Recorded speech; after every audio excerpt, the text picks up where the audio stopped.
എല്ലാവർക്കും നമസ്കാരം. ഈ പ്രസൻറ്റേഷന് തുടങ്ങും മുമ്പ് എൻ്റെ പ്രസൻറ്റേഷന് ഞാൻ ഒരു 5 പാർട്ടായിട്ട് തിരിച്ചിട്ടുണ്ട്. അപ്പോൾ ഫസ്റ്റ് പാർട്ടിൽ ഈ CRSET നോട്ടിഫിക്കേഷൻ്റെ ബാക്ക്ഗ്രൗണ്ടും കാര്യങ്ങളൊക്കെ പറഞ്ഞതിന് ശേഷം CRSET ക്ലാസിഫിക്കേഷൻ, നമുക്ക് CRSET ക്ലാസിഫിക്കേഷൻ പറയുന്നത് അതിനകത്ത് പറയുന്ന കാറ്റഗറി 1, 2, 3, 4 എന്നൊക്കെ പറയുന്ന കാറ്റഗറികളൊക്കെ ഉണ്ട്. അപ്പോൾ അതുകൊണ്ട് സെക്കൻഡ് പാർട്ടിൽ നമുക്ക് സംസാരിക്കാം. Permissible and prohibited activities part 3-ലായിരിക്കും. അപ്പോൾ ഈ പെർമിസിബിൾ പ്രോഹിബിറ്റഡ് ആക്ടിവിറ്റീസ് അറിഞ്ഞു കഴിഞ്ഞാൽ ഏതാണ്ട് ഈ ലൈസൻസ് എഞ്ചിനീയേഴ്സോ അല്ലെങ്കിൽ ലൈസൻസ്ഡ് ഹോൾഡേഴ്സ് തന്നെ തീരുമാനിക്കാൻ പറ്റും ഈ ആക്ടിവിറ്റി CRSET നോട്ടിഫിക്കേഷൻ 2019 പ്രകാരം കിട്ടുമോ ഇല്ലയോ എന്നുള്ള കാര്യം നമുക്ക് ക്ലയൻറ്റിനോട് പറയാൻ പറ്റും. അപ്പോൾ the licensing between the client is very important. നമ്മുടെ പ്രൊഫഷണൽ സംബന്ധിച്ചാലും അത് വളരെ പ്രധാനപ്പെട്ട കാര്യമാണ്. അപ്പോൾ അവരോട് പറയുക ഇന്ന ആക്ടിവിറ്റീസ് നമുക്ക് CRSET ക്ലിയറൻസ് കിട്ടിയിരിക്കും, ഇന്ന ആക്ടിവിറ്റീസ് കിട്ടില്ല. അപ്പോൾ അത് ഏതൊക്കെ ആക്ടിവിറ്റീസ് ആണുള്ളത് കൊണ്ട് ആദ്യം നമ്മൾ മനസ്സിലാക്കിയതിന് ശേഷം അത് സാധാരണക്കാരന് മനസ്സിലാക്കാതെ ആകുന്ന രീതിയിൽ നമ്മൾ പറഞ്ഞു കൊടുക്കുക. അപ്പോൾ പെർമിസിബിൾ ആൻഡ് പ്രോഹിബിറ്റഡ് ആക്ടിവിറ്റീസ് തൊട്ടുള്ള പാർട്ട് 3, പാർട്ട് 4 ആൻഡ് പാർട്ട് 5. അപ്പോൾ പാർട്ട് 4 ജസ്റ്റ് നമ്മൾ ഇന്നത്തെ ക്ലാസ്സിന് വേണ്ടിയിട്ട് ഒരു എക്സാമ്പിളായിട്ട് 2019 എല്ലാ മാപ്പുകളും 1:25,000 സ്കെയിലാണ് ഈ മാപ്പുകൾ. അത് അറിയാൻ വേണ്ടിയിട്ടുള്ള ഒരു 10-15 സ്ലൈഡോ പാർട്ട് 4 ഉണ്ടായിരിക്കും. ജസ്റ്റ് അത് പിക്ചർ മാത്രമേ ഉള്ളൂ. നമ്മൾ മാപ്പുകളും പിന്നെ അതിൻ്റെ കമ്പാരിസൺ മാത്രമേ പാർട്ട് 4 കാണുള്ളൂ. പാർട്ട് 5 ഇപ്പോൾ ഇതെല്ലാം അറിഞ്ഞു കഴിഞ്ഞെങ്കിൽ മാത്രമേ നമുക്ക് ഈ ആപ്ലിക്കേഷൻ പ്രോസസ്സിങ്ങിലേക്ക് പോകാൻ പറ്റുള്ളൂ. അപ്പോൾ what is the role of a planner or engineer, അല്ലെങ്കിൽ നമ്മൾ ഈ പ്ലാൻ വരയ്ക്കുന്ന ലൈസൻസ് ഹോൾഡറുടെ ഡ്യൂട്ടീസ് എന്തൊക്കെയാണുള്ള കാര്യങ്ങൾ പാർട്ട് 5 സംസാരിക്കാം. അപ്പോൾ ഇതാണ് എൻ്റെ presentation. So I will take 15 minutes for presentation. Remaining time we can have a detailed discussion.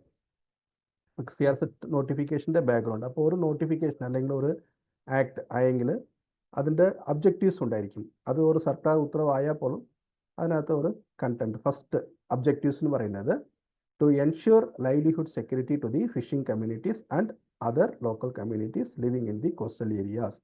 അപ്പോൾ ഈ CRSETൻ്റെ പരിധിക്കുള്ളിൽ താമസിക്കുന്ന ആൾക്കാർക്കോ അല്ലെങ്കിൽ അവിടെ നമുക്ക് നേരത്തെ ഉണ്ടായിരുന്ന ഇൻഫ്രാസ്ട്രക്ചറോ പൊളിക്കാനോ അല്ലെങ്കിൽ അവിടെ ഉള്ള ഡിസ്റ്റർബൻസ് ഒന്നും നടത്താൻ പാടില്ല. അപ്പോൾ ലൈവ്ലിഹുഡ് ആക്ടിവിറ്റി അവിടെ താമസിക്കുന്ന ഫിഷർമൻ കമ്മ്യൂണിറ്റിയും ലോക്കൽ ഇൻഹാബിറ്റൻറ്റിനും നമ്മൾ പ്രൊട്ടക്റ്റ് ചെയ്യണം എന്നുള്ളതാണ് first objective. Second objective to conserve and protect coastal structures. അപ്പോൾ ഏതാണ്ട് നമുക്ക് ഒരു 590 കിലോമീറ്ററോളം ഉള്ള കടലുള്ള സ്റ്റേറ്റാണ് കേരളം. അപ്പോൾ ഈ കേരളത്തിലുള്ള coastal and marine bio resources ഈ ഇടയ്ക്ക് നമ്മൾ കേൾക്കുന്നുണ്ടായിരുന്നു കടലിൻ്റെ ഉള്ളിൽ ഡീപ്പ് സാൻഡ് മൈനിങ് നടത്താൻ പോകുമെന്നൊക്കെ പറയുന്നുണ്ടായിരുന്നു.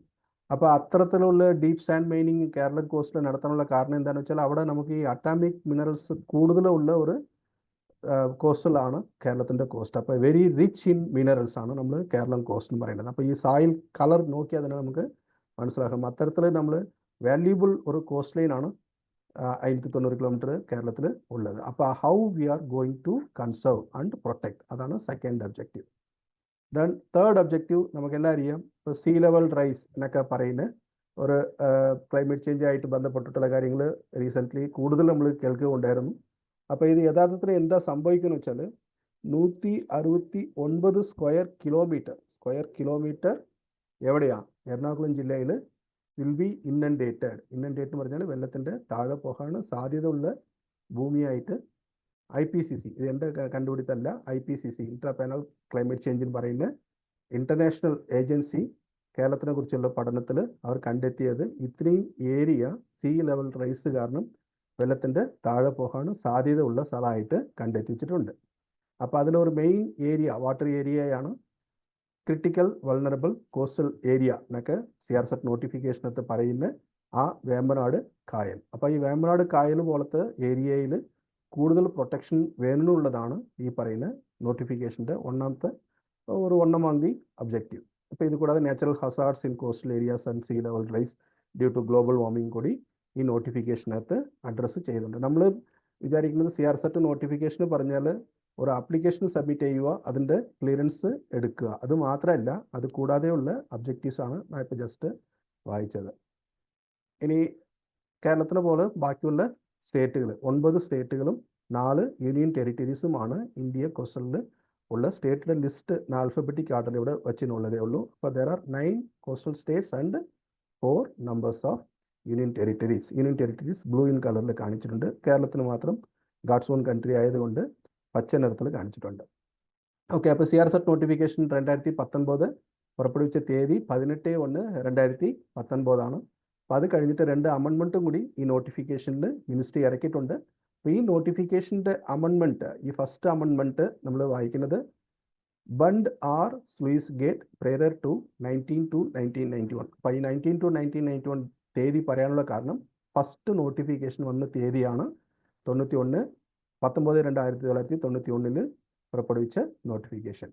അപ്പോൾ ആ നോട്ടിഫിക്കേഷൻ വന്ന തീയതി അല്ലെങ്കിൽ അതിൻ്റെ മുമ്പോ ഒരു ബണ്ട് സ്ലൂയിസ് ഗേറ്റ് ഉണ്ടെങ്കിൽ ആ bund sluice gate HTL high tide line വേലിയേറ്റ രേഖയായിട്ട് നമുക്ക് കണക്കാക്കാം. അപ്പോൾ അങ്ങനെയുള്ള ഒരു അമെൻമെൻറ്റ് പ്രകാരം ഇന്ത്യയിൽ കേരളം മാത്രമേ ഈ പറയുന്ന അമെൻമെൻറ്റ് പ്രകാരം HTL മോഡിഫിക്കേഷൻ നടത്തിയിട്ടുള്ളൂ. അപ്പോൾ ഇത് ഫസ്റ്റ് അമെൻമെൻറ്റ്. രണ്ടാമത്തെ അമെൻമെൻറ്റ് പെർമിസിബിൾ ആൻഡ് റെഗുലേറ്റഡ് ആക്ടിവിറ്റീസിൽ ഒരു മോഡിഫിക്കേഷന് വരുത്തിയ ഒരു അമെൻമെൻറ്റ് ആയിരുന്നു. ഇത് കൂടാതെ ഓഫീസ് മെമ്മറണ്ടം, സർക്കുലർ അങ്ങനെയുള്ള കാര്യങ്ങൾ ഒരു 8 ജസ്റ്റ് ലിസ്റ്റ് ചെയ്തേ ഉള്ളൂ. അപ്പോൾ നമുക്ക് നേരെ CRZ നോട്ടിഫിക്കേഷൻ്റെ കാര്യത്തിലേക്ക് കടക്കാം. അപ്പോൾ CRZ നോട്ടിഫിക്കേഷൻ നമ്മൾ നേരത്തെ ഒബ്ജക്റ്റീവ്സ് വായിച്ചായിരുന്നു. ഈ നോട്ടിഫിക്കേഷൻ അപ്ലിക്കബിൾ ആകുന്ന ഏരിയ എവിടെയാണ്? ഇപ്പോൾ ഈ ഹൈറ്റൈഡ് ലൈൻ പറയുന്നത് എന്താ? വേലിയേറ്റ രേഖ. അപ്പം മാക്സിമം വെള്ളം കയറാൻ സാധ്യത ഉള്ള സ്ഥലമാണ് ഹൈറ്റൈഡ് ലൈൻ. അത് ഏത് സീസണിൽ എടുത്തിരിക്കും? സ്പ്രിംഗ് സീസണിൽ എടുത്തിരിക്കും. മഴക്കാലത്ത് വെള്ളം കയറാൻ സാധ്യത ഉള്ള സ്ഥലം ഏതാണോ ആ ലൈനാണ് HTL. ഉദാഹരണത്തിന് നമുക്ക് സീവാളോ അല്ലെങ്കിൽ വേറെ എന്തെങ്കിലും പെർമനൻറ്റ് വെജിറ്റേഷൻ ലൈൻ ഉണ്ടെങ്കിൽ അത് ഹൈറ്റൈഡ് ലൈനായിട്ട് കണക്കാക്കാം. അപ്പോൾ ഈ ഹൈറ്റൈഡ് ലൈൻ എന്ന് ലാൻഡ്വേർഡ് സൈഡ് കരഭാഗത്തേക്ക് 500 മീറ്റേഴ്സാണ് ഈ CRZ നിയമം ബാധകമാകുന്നത്. അത് കടലെ സംബന്ധിച്ചോളം.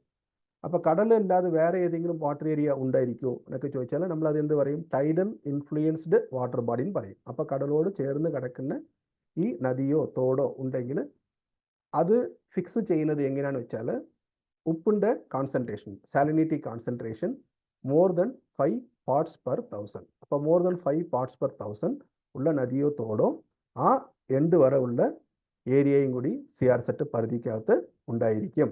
അപ്പം ഈ പറയുന്ന വാട്ടർ ബോഡിയുടെ ഇടത് സൈഡ് ബാങ്കും വലത് സൈഡ് ബാങ്കും CRZ നോട്ടിഫിക്കേഷൻ അപ്ലിക്കബിൾ ആണ്. എത്രയും ദൂരത്തേക്കാണ് അപ്ലിക്കബിൾ ആകുന്നത്? Either width of the water body. അപ്പോൾ ഉദാഹരണത്തിന് ഒരു ചെറിയ ഒരു കൈത്തോടുണ്ട്, ഒരു 5 മീറ്ററുള്ള ഒരു കൈത്തോട് ഉണ്ടെങ്കിൽ CRZ പരിധി ഇടത് സൈഡ് 5 മീറ്ററും വലത് സൈഡ് 5 മീറ്റർ ആയിരിക്കും. ഒരു വലിയ ഒരു പുഴ ഉണ്ട്, പക്ഷേ ആ പുഴയുടെ വീതി 300-400 മീറ്റർ ഉണ്ടെങ്കിൽ അവിടെ CRZ പരിധി എന്ന് പറയുന്നത് അതിൻ്റെ ചുറ്റിനും 50 മീറ്റർ ആണ് CRZ പരിധി. ഇപ്പോൾ CRZ നോട്ടിഫിക്കേഷൻ 2011 അത് 100 മീറ്റർ ആയിരുന്നു. 2019 നോട്ടിഫിക്കേഷനിൽ 50 മീറ്റർ ആയിട്ട് കുറഞ്ഞിട്ടുണ്ട്. ഇനി ദ്വീപുകളെ സംബന്ധിച്ചോളും. അപ്പോൾ എറണാകുളം ജില്ലയിൽ കൂടുതൽ നമുക്ക് ബാക്ക് വാട്ടർ ഐലൻഡ് ആണ് എറണാകുളത്തും ആലപ്പുഴ ജില്ലയിൽ. അപ്പോൾ അവിടെ CRZ പരിധി എവിടെയാണെന്ന് വെച്ചാൽ ഈ കരയിൽ നിന്ന് ലാൻഡ്വേർഡ് സൈഡ് ഉള്ളിലേക്ക്, ദ്വീപിയുടെ ഉള്ളിലേക്ക് 50 മീറ്റർ ആണ് 50 മീറ്റർ ആണ് CRZ പരിധി. പക്ഷേ പുതിയ മാപ്പ് പ്രകാരം 2019 നോട്ടിഫിക്കേഷൻ പ്രകാരം 20 മീറ്റർ ആയിട്ട് ആ നോ ഡെവലപ്മെൻറ്റ് സോൺ ആ CRZ പരിധി കുറഞ്ഞിട്ടുണ്ട്. പക്ഷേ ഒരു സബ്ജക്ട് ടു കണ്ടീഷൻ, ഞാൻ നീല കളറിൽ IIMP എന്നൊക്കെ എഴുതിയിട്ടുണ്ട്. Integrated island management plan. നമ്മൾ ഈ CZP പോലെ തന്നെ ഓരോരോ ദ്വീപിനും ഈ ഇൻറ്റഗ്രേറ്റഡ് ഐലൻഡ് മാനേജ്മെൻറ്റ് പ്ലാൻ ഉണ്ടാക്കി പബ്ലിക് ഹിയറിംഗ് നടത്തേണ്ട മിനിസ്ട്രിക്ക് നേരിട്ട് സമർപ്പിച്ചാൽ അപ്രൂവൽ കിട്ടിയതിന് ശേഷം ഈ 20 മീറ്റർ അനുകൂലം നമുക്ക് കിട്ടുന്നതായിരിക്കും.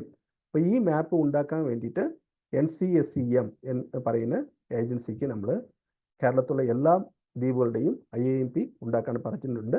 അത് ഏതാണ്ട് ഒരു 4 മാസത്തിനുള്ളിൽ അത് പൂർത്തീകരിച്ച് കഴിഞ്ഞാൽ പബ്ലിക് ഹിയറിംഗ് വേണ്ട, ഇത് ടെക്നിക്കൽ സ്ക്രൂട്ടിനി കമ്മിറ്റി മുമ്പാകെ, അതായത് മിനിസ്ട്രിയുടെ ഒരു കമ്മിറ്റിക്ക് മുമ്പായിട്ട് നമ്മളിത് പ്രസൻറ്റ് ചെയ്തതിന് ശേഷം അവർ പറയുന്ന കമൻസും കാര്യങ്ങളും ഉൾപ്പെടുത്തി അപ്രൂവലിന് മിനിസ്ട്രിക്ക് സമർപ്പിക്കാം. അത് കിട്ടിക്കഴിഞ്ഞാൽ ഈ ദ്വീപുകളെ സംബന്ധിച്ചോളമുള്ള ഇപ്പോൾ ഉള്ള 50 മീറ്റർ 20 മീറ്റർ ആയിട്ട് കുറച്ച് കിട്ടി കഴിയും. അവിടെയും CRZ നോട്ടിഫിക്കേഷൻ ബാധകമാണ്. ഇനി ഇന്റർടൈഡൽ സോൺ. ഇന്റർടൈഡൽ സോൺ എന്ന് പറയുന്നത് എന്താ? വേലിയേറ്റ രേഖയും വേലിയേറ്റ രേഖയും അത് ഇടയ്ക്കുള്ള ഏരിയ. അപ്പോൾ ഉദാഹരണം പറയുന്നെങ്കിൽ നമ്മളിപ്പോൾ കാണുന്ന ബീച്ച്, ഈ കടൽ സൈഡിൽ കാണുന്ന ബീച്ച് ഇന്റർടൈഡൽ സോണാണ്. ഇപ്പോൾ കേരളത്തിൻ്റെ വേറെ ഒരു പെക്യൂലിയർ അല്ലെങ്കിൽ കേരളത്തിൻ്റെ ഒരു യൂണിക് ഫ്യൂച്ചറിനൊക്കെ പറയുന്നത്, പ്രത്യേകിച്ച് എറണാകുളം, കൊല്ലം ജില്ലയിൽ കുറവാണ്. എറണാകുളം ജില്ലയിലും ആലപ്പുഴ ജില്ലയിലും കോട്ടയം ജില്ലയിൽ കുറച്ചുണ്ട്. പിന്നെ തൃശ്ശൂർ, കണ്ണൂർ, കാസർഗോഡ് ജില്ലയിൽ. അപ്പോൾ ഇവിടെ നമ്മൾ തെക്കോട്ട് നമ്മൾ അത് പറയുന്നത് കൈപ്പാട് പാടം പറയും. വടക്കോട്ട് പോകുമ്പോൾ അത് തിരിച്ചു പറഞ്ഞു, തെക്കോട്ട് പൊക്കാളിപ്പാടം പറയും, വടക്കോട്ട് പോകുമ്പോൾ അത് കൈപ്പാട് പാടം പറയും. അപ്പം ആ പറയുന്ന ഏരിയയിൽ 6 മാസം നമ്മൾ കൃഷി നടത്തുമായിരിക്കും.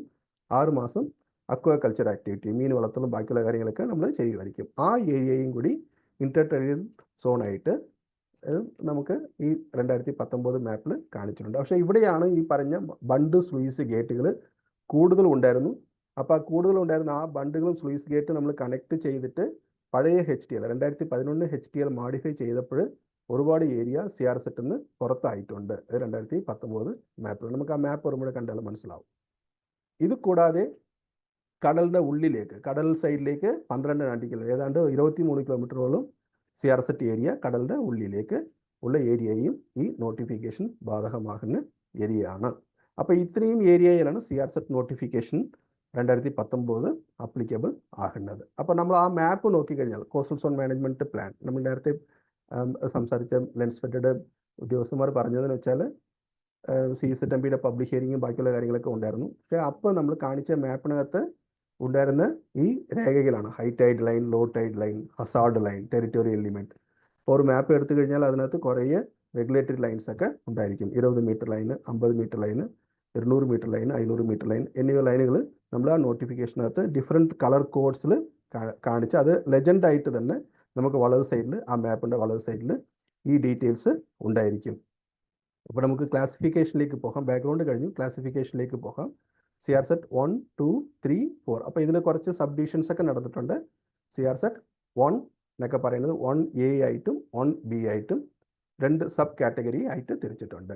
അപ്പോൾ 1A എന്ന് പറയുന്നത് കേരളത്തെ സംബന്ധിച്ചിലും കൂടുതൽ ഈ 1A ഏരിയയിൽ വരുന്നത് കണ്ടലും കണ്ടലിൻ്റെ ബഫറും. ഇപ്പോൾ 2019 നോട്ടിഫിക്കേഷനിൽ അടുത്തൊരു മോഡിഫിക്കേഷന് കേരളത്തിൽ നമ്മൾ വരുത്തിയതെന്ന് വെച്ചാൽ 1000 ചതുര മീറ്റർ കൂടുതലുള്ള എല്ലാ കണ്ടലും നമ്മൾ ആദ്യം എന്ത് ചെയ്ത് ഒരു ഷേഫയിൽ ഇരുന്ന് 1000 ചതുര മീറ്റർ കൂടുതലുള്ള ഏരിയയൊക്കെ നമ്മൾ കണ്ടുപിടിച്ചു.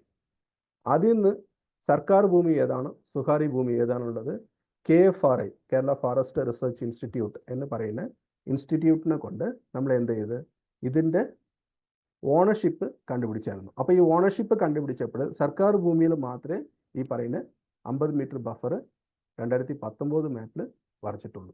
2011 മാപ്പിൽ എല്ലാ ഭൂമിയിലും, സർക്കാർ ഭൂമിയായാലും പ്രൈവറ്റ് ഭൂമിയായാലും 1000 ചതുര മീറ്റർ ഉണ്ടെങ്കിൽ അവിടെ ഒരു ബഫർ ഉണ്ടായിരുന്നു. അത് ഈ പറയുന്ന 2019 മാപ്പിൽ മാറ്റം വരുത്തിയിട്ടുള്ള ഒരു കാര്യമാണ്. ഇപ്പോൾ കണ്ടലുണ്ടാവും, കണ്ടലിൻ്റെ ബഫർ 50 മീറ്റർ സർക്കാർ ഭൂമിയിൽ മാത്രമേ ഉണ്ടാവുള്ളൂ.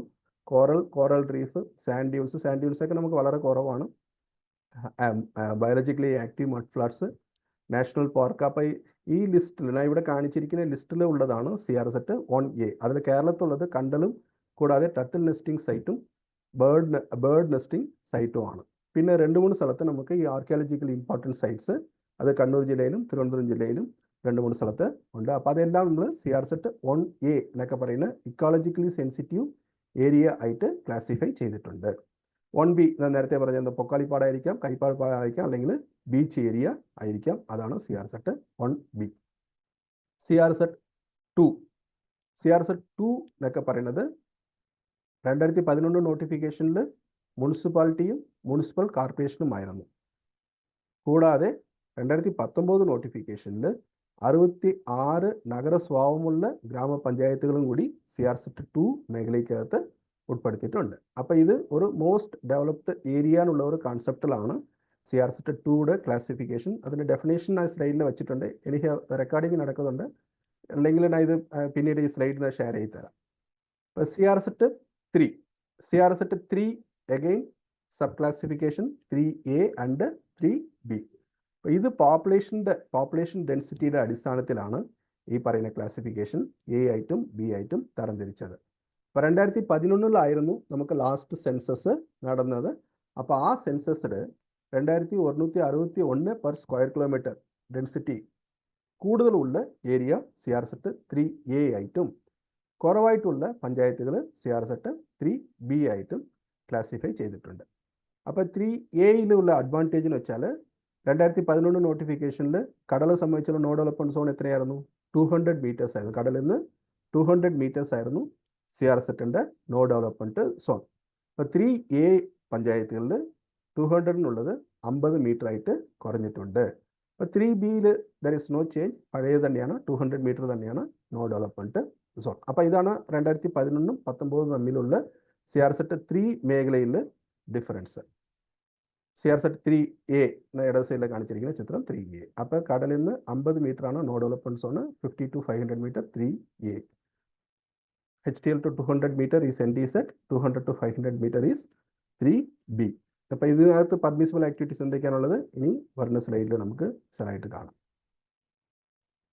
CR-സെറ്റ് കാറ്റഗറി 4 വീണ്ടും രണ്ടായിട്ട് സബ് ഡിവൈഡ് ചെയ്തിട്ടുണ്ട്. 4A and 4B. 4A കടലിൻ്റെ ഉള്ളിലേക്ക് 12 നാട്ടിക്കൽ മൈൽ, ഏതാണ്ട് 23 കിലോമീറ്റർ ഞാൻ പറഞ്ഞായിരുന്നല്ലോ, അത് 4A ആയിട്ടും ടൈഡൽ ഇൻഫ്ലുവൻസ് വാട്ടർ ബോഡി പറഞ്ഞതുണ്ടല്ലോ, അതിൽ നിൽക്കുന്ന ആ വാട്ടർ ഏരിയ, വാട്ടർ വെള്ളം കെട്ടി കിടക്കുന്ന ആ ഏരിയ 4B ആയിട്ടും ക്ലാസിഫൈ ചെയ്തിട്ടുണ്ട്. ഇപ്പം നമുക്കൊരു ഫ്ലോട്ടിംഗ് റെസ്റ്റോറൻറ്റ് ഈ വെള്ളത്തിൽ പ്ലാൻ ചെയ്യണമെങ്കിൽ അത് 4B മേഖലയിലായിരിക്കും, അതും CR-സെറ്റ് ക്ലിയറൻസ് എടുക്കേണ്ടതാണ്. ഇത് കൂടാതെ ഒരു special consideration critically vulnerable coastal area എന്നൊക്കെ പറയുമ്പോൾ ഇതിനകത്ത് കുറേ ഏരിയ പറയുന്നുണ്ട്. അതിൽ കേരളത്തിലുള്ള ഒരു ഏരിയയാണ് വേമ്പനാട് ഇൻ കേരള. അപ്പോൾ ഇവിടെ സീ ലെവൽ റൈസ് കൊണ്ട് ഇമ്പാക്റ്റ് കൂടുതൽ ഉണ്ടാകാൻ സാധ്യതയുള്ള ഒരു ഭൂമിയായിട്ട് കണക്കാക്കി അത് CVCA എന്നൊക്കെ പറഞ്ഞ് നമ്മൾ മാപ്പിനകത്ത് ഒരു യെല്ലോ കളർ ഹാച്ച് ഇട്ടുള്ള ഒരു ലെജൻഡ് നമുക്ക് ഒരു ഫ്യൂച്ചർ കാണാൻ പറ്റും. അതാണ് വേമ്പനാടിൻ്റെ മൊത്തം കോൾ ഏരിയ എന്നൊക്കെ പറയും. അത് ക്രിട്ടിക്കൽ വൾണറബിൾ കോസ്റ്റൽ ഏരിയ. ഇത് കൂടാതെ inland backwater island along the mainland coast, greater മുംബൈക്കുള്ള ഒരു സ്പെഷ്യൽ കൺസിഡറേഷൻ. അപ്പം നമുക്കത് ബാധകമല്ല. അപ്പോൾ ഇതാണ് ഒരു ചിത്രം. പെട്ടെന്ന് നമുക്ക് CR-സെറ്റിൻ്റെ എല്ലാ കാറ്റഗറിയും മനസ്സിലാക്കുന്ന ഒരു ചിത്രമാണ്. ഇത് 4A കടലിൽ നിന്ന് 12 നാട്ടിക്കൽ മൈൽ ഉള്ളിലേക്ക് പോകുന്നത് 4A. ഈ പറയുന്ന water area 4B, water area മാത്രം 4B. അപ്പോൾ ഇവിടെ ടൈഡൽ ഇൻഫ്ലുവൻസ് വാട്ടർ ബോഡിയുടെ നോ ഡെവലപ്മെൻറ്റ് സോൺ എന്ന് പറയുന്നത് എത്രയാണ്? either width of the water body or 50 metre, maximum 50 metre. ഉദാഹരണത്തിന് 25 മീറ്ററേ ഉള്ളൂ വീതി. അപ്പോൾ അവിടെ CR-സെറ്റിൻ്റെ പരിധി 25 മീറ്റർ, അത് നോ ഡെവലപ്മെൻറ്റ് സോൺ ആയിരിക്കും. ഇതാണ് ബീച്ച് ഏരിയ. ഇവിടെ ഇന്റർടൈഡൽ സോൺ CR-സെറ്റ് 1B ആയിട്ട് കാണിച്ചിട്ടുണ്ട്. കണ്ടലുണ്ടെങ്കിൽ കണ്ടൽ 1000 ചതുര മീറ്റർ കൂടുതൽ സർക്കാർ ഭൂമിയിലുണ്ടെങ്കിൽ 50 മീറ്റർ ചുമന്ന ആ ലൈൻ വരച്ചിട്ടുണ്ട്, അത് ബഫർ ആയിരിക്കും. ഇത് CR-സെറ്റ് 1A. മുനിസിപ്പൽ കോർപ്പറേഷൻ അല്ലെങ്കിൽ 66 ഗ്രാമപഞ്ചായത്തുകൾ, അത് CR-സെറ്റ് 2 ആയിട്ട് ഇവിടെ കാണിച്ചിട്ടുണ്ട്. ഇനി ഇടത് സൈഡിലേക്ക് വരാം. CR-സെറ്റ് 3A 50 മീറ്ററാണ് CR-സെറ്റിൻ്റെ no development zone, 50 to 500 metre CR-സെറ്റ് 3A. 3B 200 metre is ND-Z, 200 to 500 metre. അപ്പോൾ ഇത് പോപ്പുലേഷൻ ഡെൻസിറ്റിയുടെ അടിസ്ഥാനത്തിൽ തരംതിരിച്ചതാണ്. ബാക്ക് വാട്ടർ ഐലൻഡ് സംബന്ധിച്ചോളം ഇപ്പോൾ നമ്മൾ ഫോളോ ചെയ്യുന്നത് 50 മീറ്റർ ആണ്. After the approval of IIMP, integrated island management plan, no development zone will be reduce to 20 metre, 20 metre ആയിട്ട് കുറയും. ഇതാണ് പെട്ടെന്ന് നമുക്ക് എല്ലാ ക്ലാസിഫിക്കേഷനും മനസ്സിലാക്കാനുള്ള ഒരു ചിത്രം. MOECC ഇഷ്യൂ ചെയ്ത ഒരു ചിത്രമാണ്.